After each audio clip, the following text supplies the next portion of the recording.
वर्ग दशम, class 10th है, विषय संस्कृत और टॉपिक है विसर्ग संधि। तो कल व्यंजन संधि में टोटल 4 सूत्र था, जिसको हम लोग 2 सूत्र पढ़ लिए, आधा हाफ ईयरली तक का। व्यंजन में 4 में से 2 पढ़ लिए। विसर्ग संधि में भी 4 सूत्र है, जिसमें से हम लोग 2 पढ़ेंगे। तो विसर्ग संधि में पहला है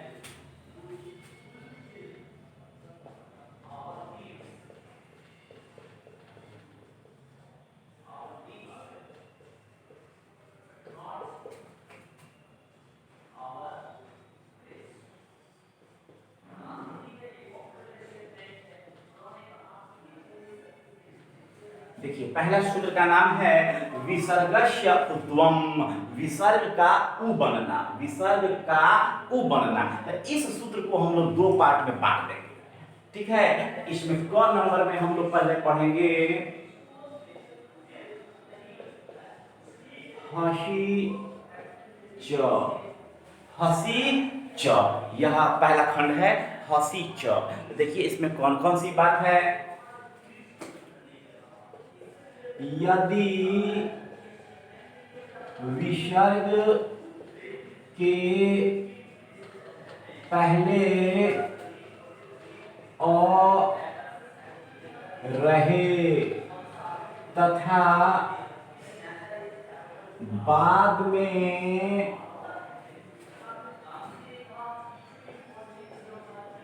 किसी वर्ग का तृतीय वर्ण, चतुर्थ वर्ण, पंचम वर्ण या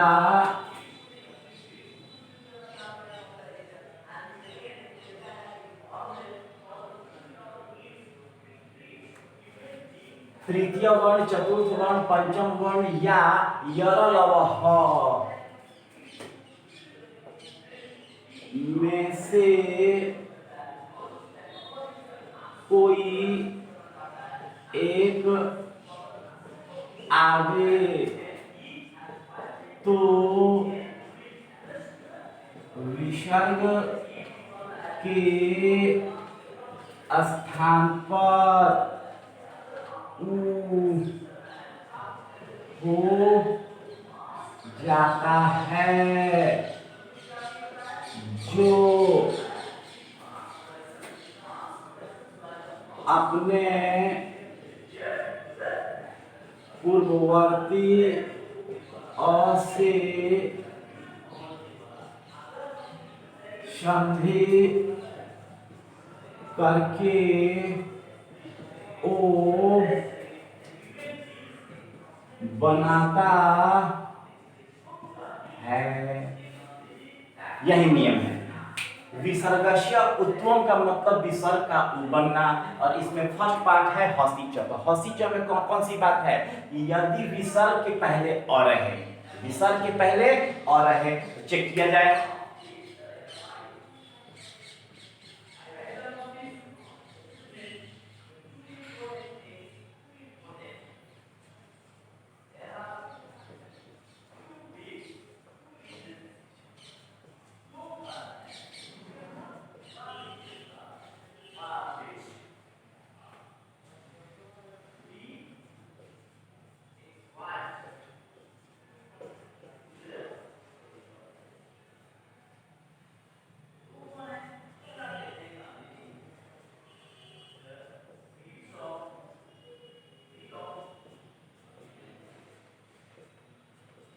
यदि विसर्ग के पहले, यदि विसर्ग के पहले अ रहे, तो प्लस के पहले विसर्ग है, प्लस के पहले विसर्ग, विसर्ग, विसर्ग, विसर्ग, विसर्ग। अब इस विसर्ग के पहले कहता है कि अ रहे, तो विसर्ग के पहले तालब श में अ है, य में अ है, ज में अ है, न में अ है, न में अ है। तो विसर्ग के पहले अ मिल गया। बाद में कहता है किसी वर्ग का तृतीय वर्ण, क ख ग तृतीय वर्ण है। फिर कहता है चतुर्थ वर्ण, त थ द ध चौथा है। फिर कहता है पंचम वर्ण, तो प फ ब भ म पंचम है। फिर कहता है यर लव ह, तो एक य से देखिए योग, इसमें य है और लास्ट वाला ह को देखिए हरह में ह है। तो सारे विसर्ग के पहले अ है, बाद में तृतीय हो, चतुर्थ हो, पंचम हो या यर लव ह में से कोई एक हो, तो विसर्ग के स्थान पर क्या बनेगा? उ। तो इस विसर्ग के स्थान पर उ बनाएंगे। उ बनते ही इस उ के जस्ट पहले अ सटा हुआ है, अ पहले से विद्यमान है, तो अ और यह उ मिल करके क्या बनाएगा? ओ बनाएगा। तो इसको हम लिखेंगे यशः के प्लेस पर यशो, फिर पयः के प्लेस पर पयो, तेजः के प्लेस पर तेजो, और मनः के प्लेस पर मनो, और फिर मनः के प्लेस पर मनो। एक बार फिर से सुन लीजिए, सारे विसर्ग के स्थान पर उ बना है, उ बनते ही अपने पहले वाले अ से संधि करके ओ बना दिया। अब बाद वाले खंड को टोटल जो करते हो जोड़ देना है। अब गानम जोड़ देंगे तो मेरा वर्ड क्या बनेगा? यशो गानम। फिर धरह जोड़ देंगे तो क्या बनेगा? पयोधरः। फिर मयः जोड़ देंगे तेजो मयः। फिर योगः जोड़ देंगे मनोयोगः। फिर हरः जोड़ देंगे मनोहरः। इस प्रकार से हसी च यह कंप्लीट। अब देखिए विसर्गस्य उत्तम का पहला सूत्र हो गया था हसी च। अब ख नंबर में सेकंड सूत्र है अतो रोरु प्लुताद प्लुते। अतो रोरु प्लुताद प्लुते, इसमें कौन कौन सी बात है? तो इसको ढंग से पहले देख लीजिए। यदि विसर्ग के पहले और रहे तथा बाद में भी और आगे, तो विसर्ग के स्थान पर उ हो जाता है, जो अपने पूर्ववर्ती अ से संधि करके ओ बनाता है। इतनी बात हम लोग क नंबर में हसी च में भी जान चुके थे कि विसर्ग के स्थान पर उ बनता है। अगर उसके पहले से ही अ अगर है तो वह अ और उ मिलकर के ओ बनाता है। यहाँ तक हम लोग पहुंच गए। यदि विसर्ग के पहले अ रहे तथा बाद में भी अ आवे तो विसर्ग के स्थान पर उ बनेगा, जो अपने पहले वाले पूर्ववर्ती पहले स्थित अ से संधि करके ओ बनाता है। साथ ही दूसरे अ के स्थान पर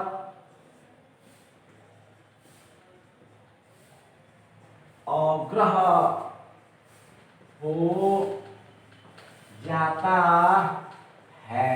ध्यान देना है, एस के समान इंग्लिश अल्फाबेट में एस जो लेटर है, उस एस के लेटर के समान एक चिन्ह है या कोई अक्षर नहीं है। इस चिन्ह का नाम है अग्रह, है ना। यह कोई अक्षर नहीं है, यह विकारी चिन्ह है। और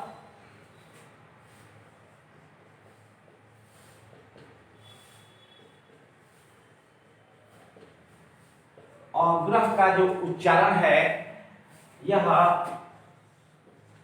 अर्ध अ आ आधा अ के समान इसका उच्चारण निकलता है। फिर से ध्यान दीजिए, साथ ही दूसरे अ के स्थान पर अग्रह हो जाता है। अग्रह एस के समान एक आकृति है, सर्प के समान भी एक आकृति है और इसका नाम अग्रह है और इसका उच्चारण आधे अ के समान होता है। अब एग्जांपल देखिए, विसर्ग के पहले अ रहे और बाद में भी अ रहे, जैसे शह जोड़ अपी, कह जोड़ अयम, कोशः जोड़ अयम, शिवः जोड़ अर्च्यः, सप्तमः जोड़ अध्यायः।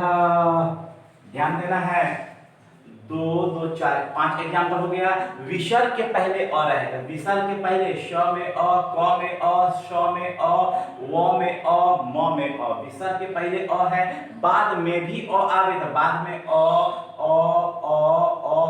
आ गया।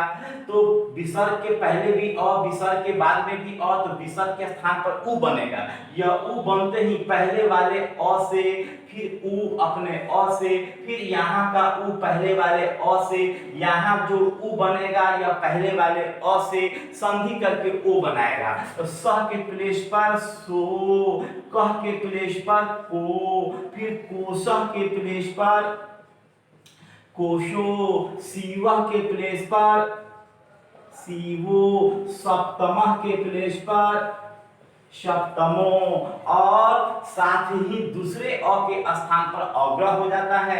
अब यह बाद वाला ये जो अ है, अब यह कैंसिल हो जाएगा, हट जाएगा, इसके स्थान पर अग्रह बनेगा।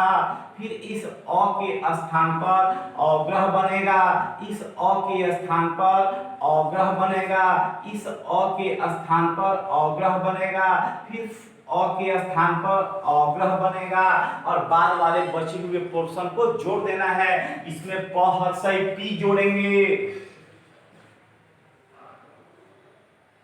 तो इसका उच्चारण हल्का अ से करेंगे, शोअपी। क्या बोलेंगे? शोअपी। फिर यम को हम जोड़ देंगे, कोयम।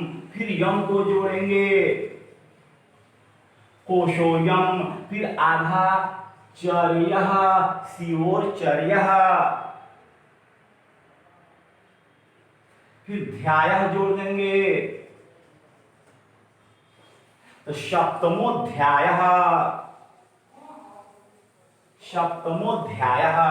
इस प्रकार से ख वाला भी हमारा पार्ट खत्म हो गया। तो विसर्गस्य उत्तम, विसर्ग का उ बनना, इसमें 2 खंड था। पहले खंड का नाम है हसीच और सेकंड खंड का नाम है अतो रोरु प्लुताद प्लुते। तो पहला सूत्र का दोनों खंड खत्म हो गया। अब हम लोग विसर्ग संधि का सेकंड सूत्र पढ़ेंगे। इसका नाम है विसर्गस्य ऋत्वम्।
देखिए विसर्गस्य रत्वम, किसी किसी व्याकरण के बुक में रुत्वम भी मिलता है, तो रत्वम या रुत्वम दोनों सही है। विसर्गस्य रत्वम यानी विसर्ग का र हलंत बनना, विसर्ग ही चेंज होकर के, विसर्ग ही बदल करके र हलंत का निर्माण करता है। अब इसका क्या नियम है?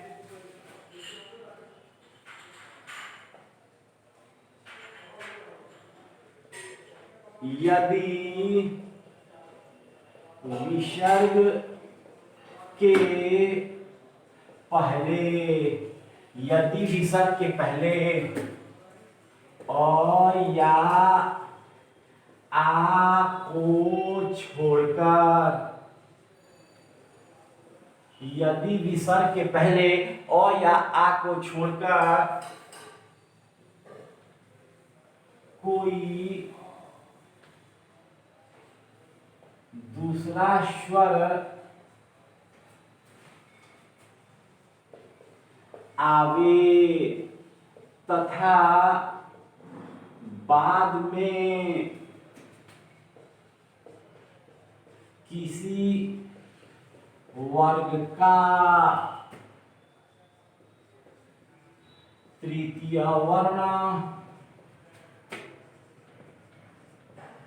चतुर्थ वर्ण,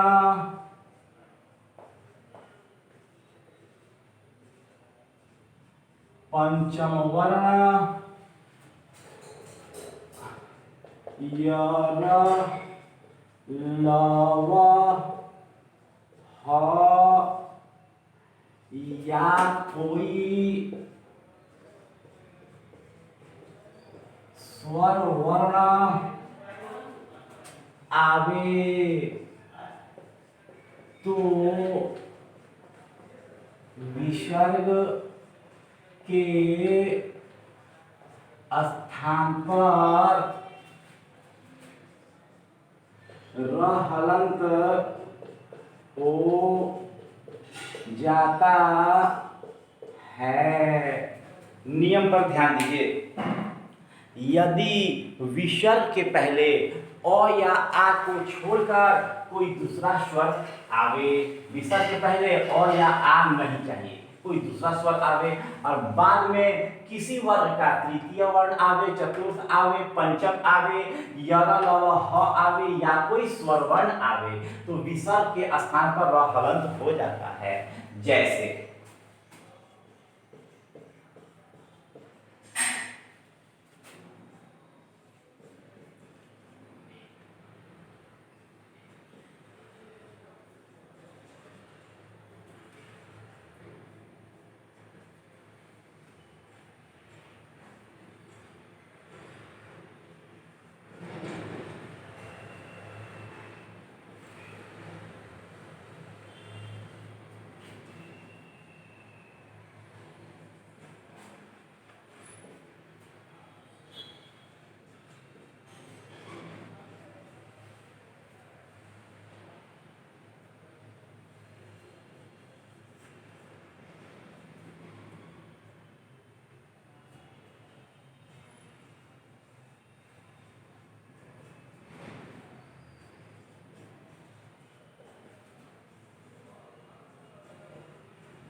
देखिए विसर्ग के पहले अ या आ को छोड़कर कोई दूसरा स्वर आवे, तो विसर्ग के पहले हरस्व ई, हरस्व ई, हरस्व ई, हरस्व उ, हरस्व ई, अ या आ नहीं आया, हरस्व ई और हरस्व उ आया। बाद में कहता है कि किसी वर्ण का तृतीय, क ख ग, यह तृतीय वर्ण है, ग तृतीय वर्ण का एग्जाम्पल है।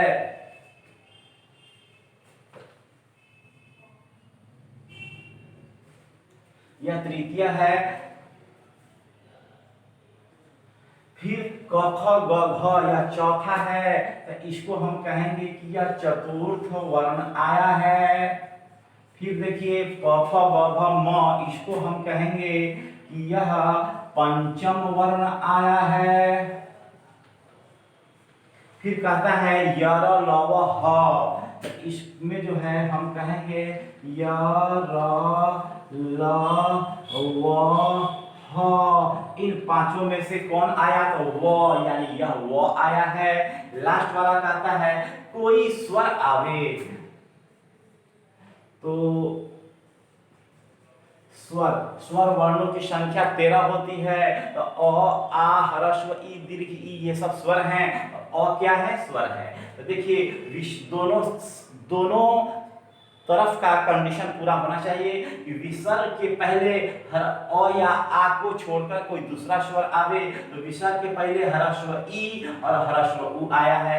बाद में क ख ग तृतीय है, क ख ग घ चतुर्थ आवे, प फ ग घ म पंचम आवे, फिर यर लव ह, यानी यर लव ह में से कोई एक आवे आ कोई स्वर आवे, तो विसर्ग के स्थान पर र हलंत बन जाता है। तो पहले हम न हर्षय नी विसर्ग को अगले के लिए र हलंत यानी रेफ में हम लोग लिख देंगे। फिर न हर्षय नी और विसर्ग को रेफ के लिए लिख देंगे। फिर न हर्षय नी विसर्ग को र बना करके लिख देंगे। फिर आयु लिख करके विसर्ग को र के लिए हम लोग लिख देंगे। फिर न हर्षय नी। अब देखिए यहाँ का विसर्ग र हलंत बनेगा, पीछे से ये वाला अ आ जाएगा, तो र हलंत और अ मिल करके पूरा र बनाएगा। अब ये गंधम पूरा का पूरा जोड़ देंगे, तो गंधम, तो मेरा टोटल वर्ड क्या बना?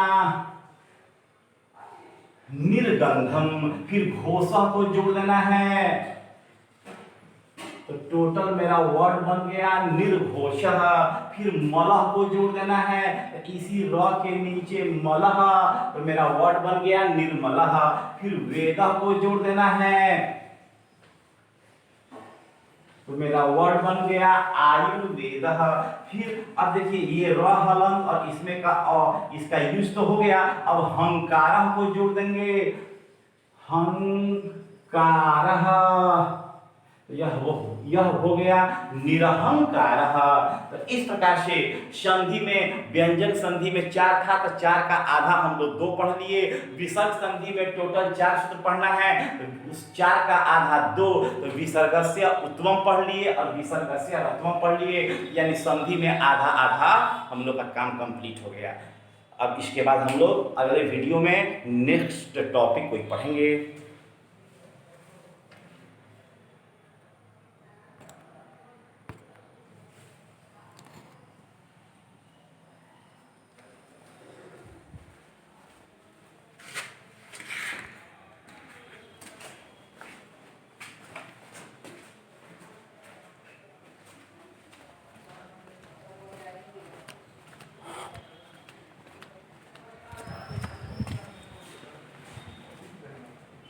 भाई देखिए तो सर चलते चलते क्या होगा। चलते चलते फुल हो गया। फुल हो गया। चलते चलते देखिए तो कहाँ से इतना लाल देते हैं कि ना हो जाओ ना वो